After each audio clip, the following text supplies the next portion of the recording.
The Taliban government in Afghanistan is putting women abuse survivors in prison and claiming it is for their protection, according to a UN report. The UN said the practice harms the survivors' mental and physical health. Let's check the details. This is Krishna Dunair. According to the report, the Taliban no longer sees the need for state-sponsored women's shelters, hence they have shut them down. As of this month, there are no such facilities to help women in the crisis-hit nation. The UN report published on Thursday said, Afghanistan has had some of the worst worldwide repression of women's rights due to the Taliban. There are also no more state-sponsored women's shelters as the Taliban government sees no need for such centers, the report noted. Before the Taliban retook power in 2021, there were 23 state-sponsored women's protection centers or shelters in Afghanistan, according to United Nations Assistance Mission in Afghanistan or UNAMA. But these have since vanished. The hardline Islamist regime, which has mostly removed women from public spaces, has also closed 23 state-sponsored protection centers which offered refuge to victims of gender-based violence and helped them recover. Gender-based violence against women and children was known to be widespread even before the Taliban took control of the country, according to the United Nations Assistance Mission in Afghanistan or UNAMA. The Taliban's suppression of the women's right in Afghanistan is one of the hardest in the world. The United Nations Assistance Mission in Afghanistan said that the gender-based violence against Afghan women and girls was known to be high even before the Taliban took over Afghanistan.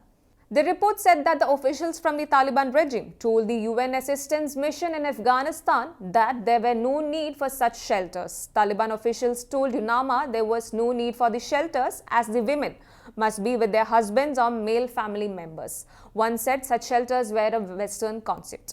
The survivor would be taken to prison for her protection if she had no male relatives to remain with or if there were any safety concerns.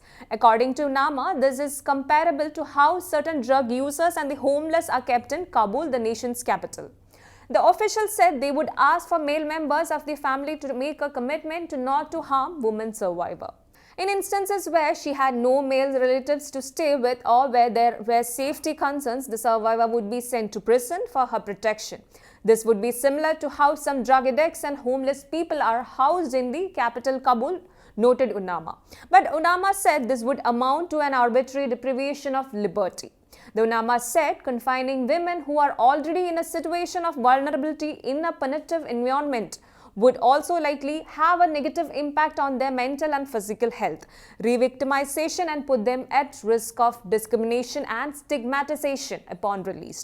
Meanwhile, in the past 2 years, Taliban authorities have imposed their strict interpretation of Islam with women bearing the brunt of laws the United Nations has termed gender apartheid.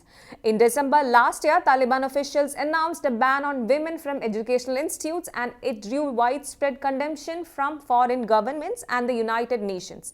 You all are informed to immediately implement the mentioned order of suspending education of female until further notice, Minister for Higher Education Neda Mohammad Nadeem said in a letter issued to all government and private universities last year.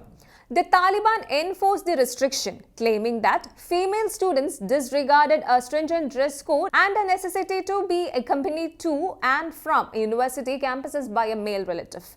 The majority of colleges and universities had already implemented gender-specific entrances, classrooms and policies permitting only order men or women professors to teach female students. Women in the country have also been banned from going to parks, gyms, fairs, saloons and must cover themselves in public. Many have also been removed from their government jobs.